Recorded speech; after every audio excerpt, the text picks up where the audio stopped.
Olá, turma, bom dia a todos. Seguindo com a nossa aula de array ou vetor, vamos aprofundar em algumas partes práticas agora e alguns possíveis também, visualizar alguns possíveis problemas que ocorrem ao manipularmos vetores. Isso, obviamente, vai depender, claro, de cada linguagem, cada compilador, mas no geral, quando nós, por exemplo, aqui em C++, criamos um vetor, por exemplo, um vetor de tamanho 3, ou tamanho 5, vamos colocar aqui, tamanho 5. Então, criei um vetor x aqui de tamanho 5, vamos chamar de v. Vamos deixar o x mesmo e vamos manter esse daqui. Vamos colocar aqui o vetor x de tamanho 5. Então, nós temos aqui, vamos copiar também os índices de acesso rápido.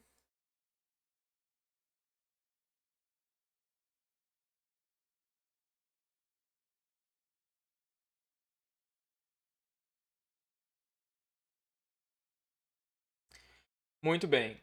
Então, nós temos aqui ó, o vetor x de tamanho 5, né? O vetor x de tamanho 5 vai de 0 até 4. Veja, se eu direto chegar aqui e mandar imprimir, por exemplo, vou colocar direto aqui na tela, x0,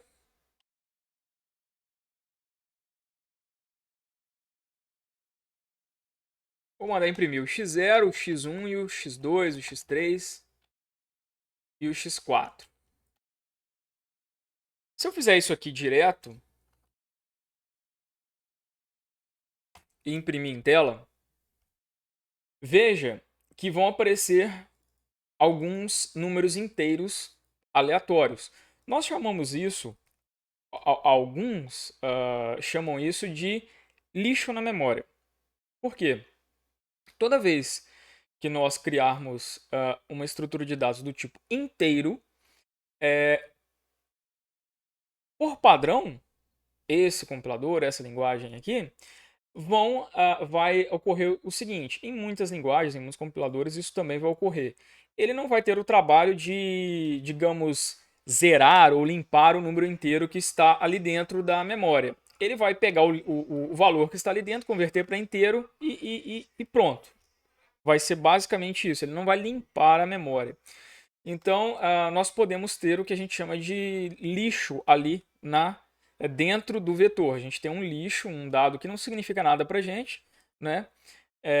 Isso do tipo inteiro. Mas veja, quando eu coloco float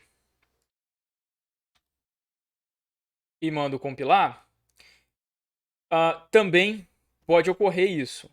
Por exemplo, no caso do double,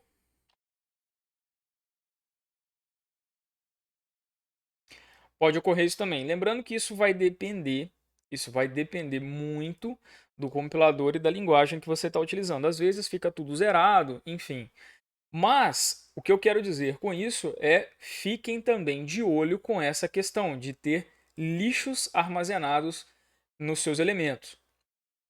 O que acontece é que de vez em quando nós, assim que a gente cria um vetor, de vez em quando a gente gosta de zerar esse vetor ou povoar ele com alguns outros valores, enfim.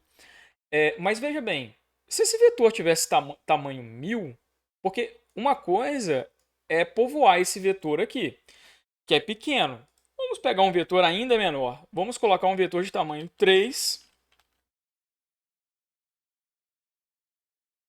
Então eu vou ter esse vetor aqui de tamanho 3.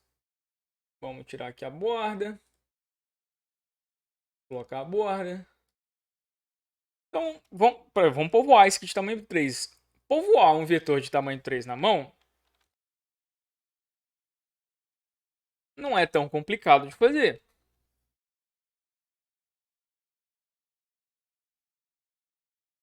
X1, X2.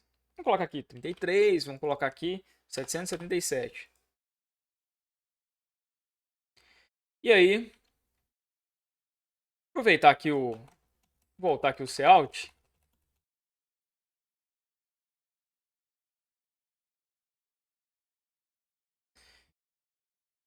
Então, veja, povoar um vetor de tamanho 3, ou povoar com valores, ou povoar tudo com zero, né? Vamos supor que eu quero povoar sempre com zero para não deixar lixo no vetor. Eu quero ter um controle sempre do que vai ter dentro do vetor. Então, por exemplo, coloco zero, né, em todos os elementos. Bom, obviamente, isso não é... Isso é tranquilo de fazer para poucos elementos. Agora, imagina se fossem 1 milhão de elementos. Um vetor de tamanho 1 milhão, de tamanho 100, tamanho 200. Ficaria bem chato de fazer isso se a gente fosse fazer isso aqui na mão. Bom, tem várias formas a gente conseguir fazer isso de forma bem mais rápida. Bom, uma das formas que a gente vai aprender aqui é, por exemplo, usando o nosso for. Porque essa operação aqui, x0, x1, x2 igual a zero, isso aqui ela meio que se repete, mas com um determinado padrão de variação. Ou seja, o número que está aqui dentro, concorda comigo que se isso aqui fosse 100, iria ter uma variação onde em algum momento ia ter o x99, né, igual a zero. Porém, tudo isso daqui segue um determinado padrão, né? x0, x1, x2 até x99. Então, o que está dentro do colchete está variando. Então, eu posso utilizar aqui dentro uma variável. Ao invés de usar 0, 1, 2, 3, eu uso uma variável aqui dentro. Porque as demais, os demais caracteres, eles se mantêm. O colchete abrindo, o colchete fechando, o nome da variável, a atribuição, o valor de zero, ponto e vírgula. Mesmo que tivessem outras variações, essas variações também poderiam ser padronizadas. A gente vai ver mais para frente. O mesmo para imprimir, né? O mesmo para imprimir. Se fossem 1000 elementos, seria chato de ficar fazendo isso aqui, Ctrl+C, Ctrl+V, mesmo Ctrl+C, Ctrl+V, e alterando isso aqui na mão, daria um trabalhinho bem chato. Não é esse o intuito de programação. O intuito de programação é fazer resolver problemas de forma mais eficiente. Então isso aqui não é nada eficiente, ficar digitando essas coisas que se repetem. Bom, se tem uma repetição, tem coisas que estão variando, eu vou utilizar o que? Um for, começando o i igual a zero, por isso que a gente sempre coloca...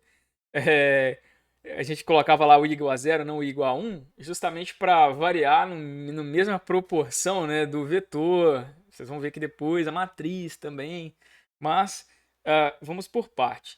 Então, vamos variar até 3, né? Até, na realidade, até 3 menos 1. E mais. E aí, olha só o que eu vou fazer. Eu posso fazer o seguinte, eu posso pedir para o usuário entrar com dado. Eu poderia simplesmente, não, eu quero manter eu quero zerar, eu quero só zerar. Então, lembra que basicamente a operação que se repete é essa, só que o que muda está aqui dentro? Então, se o que muda está aqui dentro começa, eu tenho que fazer x0, né, x0, x1, x2, x3, x4, até tanto de x que tiver, né, tanto de posição que tiver, eu tenho que manter esse padrão. Bom, então, se eu colocar o i aqui, o i não começa de 0 e vai até 2, quando ele entra, vai até 2. Porque 3 não é, igual, 3 não é menor que 3, né? Então, vai até 3 menos 1. O i vai até 3 menos 1. Tamanho menos 1. Então por isso que a gente estava fazendo for, começando de 0 até o tamanho menos 1, até menor do que o valor. Como é inteiro, né? Menor que o valor, ou seja, significa que é o valor menos 1. Ou esse valor é quem? É o tamanho. É o tamanho. Se aqui for 5, aqui é 5, que vai de 0 até 4. variando de 1 em 1. Na mesma proporção do que? Do índice do vetor. Ah, bacana. Então, se eu fizer isso aqui, o que está acontecendo? A primeira vez que eu entrar no for, o i vale 0. Então, é o quê? x0 recebe 0, depois x1 recebe 0 e por aí vai. Eu posso apresentar isso na tela para vocês. Eu posso apresentar aqui, ó, a cada vez que ele entrar no for, eu vou mandar ele exibir o i, o valor do i. Eu também vou mandar ele exibir o valor do xi. Quanto que vale o meu xi? Quanto que está valendo o meu xi? Então, veja, eu posso fazer essa impressão aqui do xi também. Veja, eu posso fazer ela antes também. Antes da atribuição. Eu posso colocar aqui o valor do i, né? O valor do i. O valor do xi atual. Substituir ele para 0 e verificar se realmente foi 0.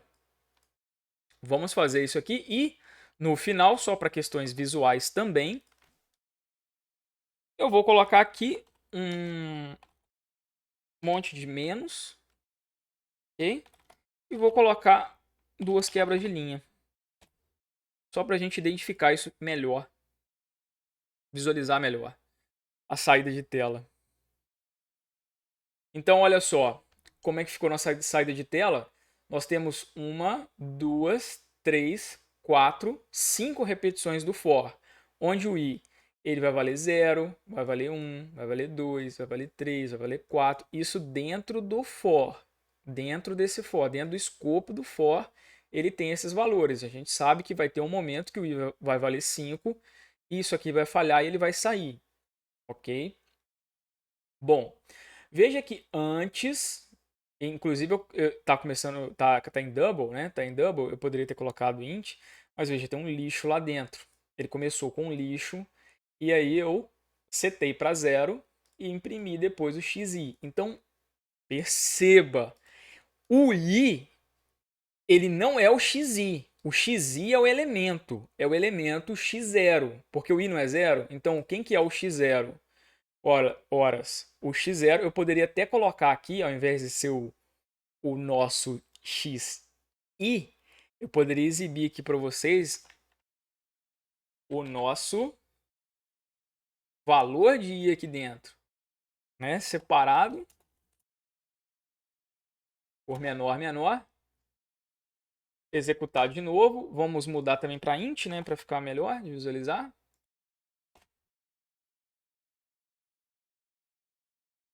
Então, ó, o meu i vale 0. A primeira vez que entrar no for, o i vale 0. O xi, ou se eu quisesse colocar aqui também o x0, ele vale menos 2, porque vale um lixo qualquer que está na memória. É um lixo qualquer. Aí eu setei ele para 0. Então, ó, x0 vale 0, o xi vale 0, e o i está valendo o quê? 0, certo?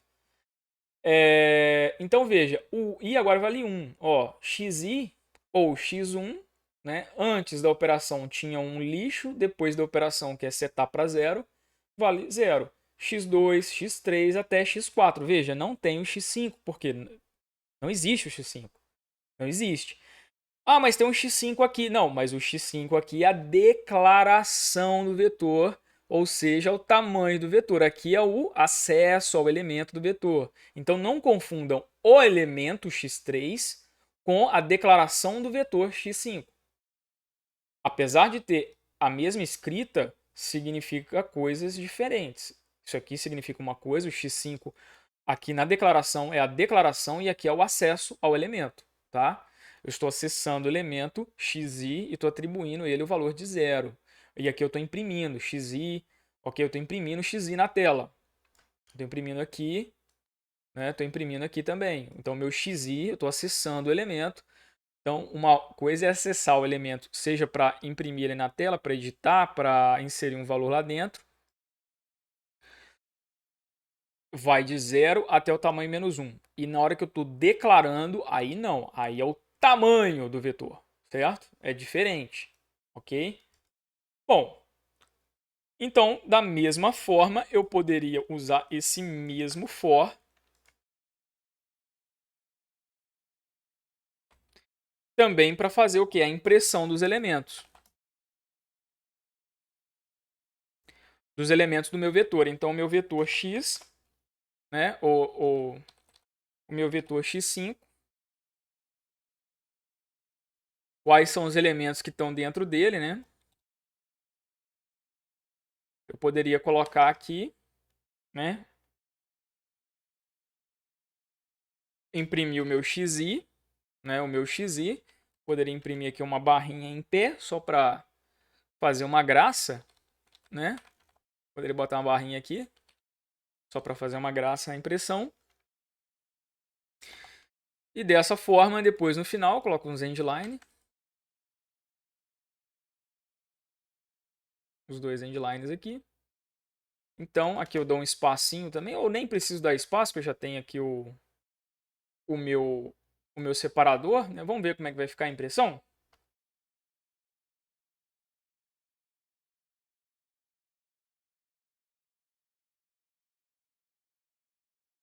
Então, a minha impressão, na verdade, eu vou fazer de outro jeito, que não fica tão legal dessa forma aqui que eu fiz, né? Porque eu acabei colocando dentro do for, vamos colocar esse out aqui fora. Eu quero que execute somente uma vez esse primeiro cout. Depois aqui, os elementos, eu vou imprimir o elemento e vou imprimir uma barra aqui final, que aí fica, né, melhor, não fica tão ruim. Bom, então aqui, ó, veja, 0, 0, 0, 0, 0, tudo zero. São os meus o quê? São os meus dados que estão dentro do vetor x5. Então isso aqui é só uma brincadeira visual, né? Só fiz uma brincadeira aqui visual para a gente visualizar. Bom, se eu quisesse, ao invés de setar aqui dentro o valor só zero, eu poderia aqui setar o i mais 1 e veja o resultado disso. Então ali eu tenho, ó, os elementos que estão ali dentro aí mais um, né? Então 1, 2, 3, 4, 5. Então são os dados que estão dentro do vetor. O número 1, 2, 3, 4, 5, os inteiros. Então eu tenho 5 dados ali dentro do meu vetor x5, então ele tem esses valores aqui, ó, x4. Eu atribuí 5, atribuí para o x3 eu atribuí 4, para o x2 eu atribuí 3, para o x1 eu atribuí 2, para o x0 eu atribuí 1. E por aí vai. Se isso aqui fosse de tamanho maior, né? Dependendo do tamanho do nosso vetor, eu alteraria aqui, né, a variação do for para ir povoando o tanto de dados que eu queira ter. Então, dessa forma, nós temos o que? O acesso aos elementos, inserir um novo elemento dentro do vetor, ou seja, povoar o vetor e também acessar ou imprimir os elementos do vetor. Então, está aí o código, né? Tanto para você inserir elementos no vetor de forma mais simples possível, né? Um elemento atrás do outro, do início da esquerda para a direita, e também para acessar esses elementos da esquerda para a direita, do i0 até o i igual a 4, imprimindo todos os elementos aqui dentro. Lembrando que se você colocar isso aqui dentro do for, isso aqui vai ser impresso várias vezes, aí não fica legal na saída de tela. Que eu quero que isso aqui ocorra apenas uma vez, né? E aí sim, o resto pode ser o dado e uma barra, só para apelo visual, né? Só para ficar bacana a nossa saída de tela. Lembrando que eu poderia ter alterado isso aqui para 100 elementos, né? E até 100. Eu poderia ter feito isso. Aí vocês vão ver que tem esse x5 aqui, mantém o padrão, porque a gente não alterou aqui embaixo, né? Temos que alterar. x100 até x100. Veja que eu consigo acessar uma parte do vetor, né? Ele foi de 0 até 4. Eu acessei uma parte só do vetor. Se eu quiser acessar todos os elementos, então vai de 1 até 100. Então veja, é o dado de 1 até 100, mas o índice vai de 0 até 99. Ó. O i máximo 99. Então, Com isso, temos como povoar o vetor de forma dinâmica e também acessar todos os dados do vetor sem ficar precisando escrever todas os elementos x0, x1, x2. A gente faz isso de uma forma muito mais eficiente usando o quê? Usando o nosso grande amigo for, né? Uma grande utilidade computacional, né? Que é essa instrução de repetição que repete um bloco de código, e esse bloco de código, apesar dele se repetir, ele pode, a cada vez que se repetir, como tem variáveis ali dentro, ele pode o quê? Variar. Então, não só repete, mas repete variando no determinado padrão que você deseja. Então, isso é sensacional. Isso nos ajuda muito para resolver diversos problemas do mundo real, de forma bem rápida e com o mínimo de erro possível, ok? Muito, ou dependendo do caso, sem nenhum erro, né? Muito bem. Então, qualquer dúvida, me procurem. Até a próxima aula. Terminamos então a segunda aula do vetor.